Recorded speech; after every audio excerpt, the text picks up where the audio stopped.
আসসালামু আলাইকুম। নতুন আর একটি ভিডিওতে চলে আসলাম। আমি আবু সাইদ খান। তখন আমি যাচ্ছিলাম গুলিস্তানে, তো হঠাৎ করেই আমার ক্যামেরাটা অন ছিল, তো দেখলাম যে ওয়েদারটা ভালো, চিন্তা করলাম একটু ভিডিও করি।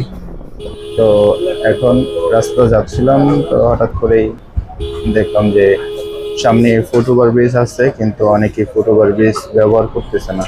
তো জিনিসটা আমার কাছে খারাপ লাগলো। একটু সামনেই ছিল একটা ফুটওভার ব্রিজ, যে কোনো সময় অ্যাক্সিডেন্ট হইতে পারতো।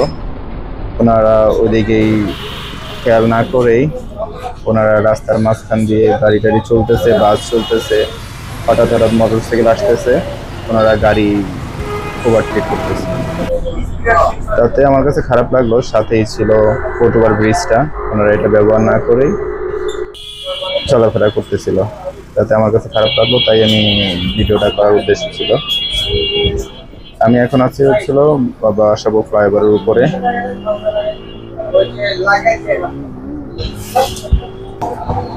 তবে আপনারা সবাই রাস্তায় চলাফেরা করার সময় ফুটওভার ব্রিজটা অবশ্যই ব্যবহার করার চেষ্টা করবেন। হঠাৎ করেই যে কোনো সময় দুর্ঘটনা ঘটতে পারে। যেমন একটি কথা আছে, যেটা একটি দুর্ঘটনা সারা জীবনের কান্না। আপনারা সবাই একটু সাবধানে রাস্তায় চলাফেরা করবেন, তাতে অ্যাক্সিডেন্টটা কম হবে। তো আমি যে কথাই ছিলাম, আমি গুলিস্তানের দিকে যাচ্ছি। তো এখন আছি ফ্লাইওভারের উপরে। তো খুব ঠান্ডা একটা পরিবেশ ছিল।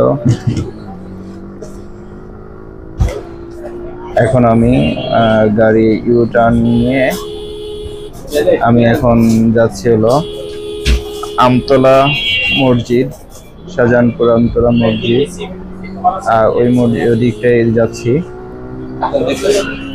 আমার কাছে খুব অসাধারণ লাগতেছে উপরের পরিবেশটা। খুব ঠান্ডা একটা পরিবেশ মনে হচ্ছে। এখন আমি শাহজাহানপুর আছি।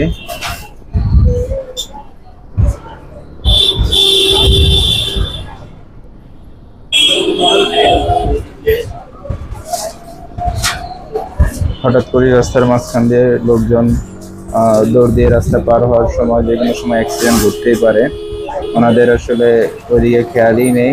রাস্তায় চলাফেরা করার সময় যে কোনো সময় অ্যাক্সিডেন্ট ঘটতে পারে। আমি রাজারবাগ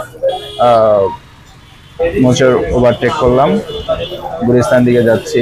তবে যাওয়ার আগে আরো একটি কথা বলছি, আপনারা সবাই রাস্তায় চলাফেরার সময় অবশ্যই ফুট ওভারব্রিজ ব্যবহার করবেন, তাতে করে অ্যাক্সিডেন্টটা কম হবে।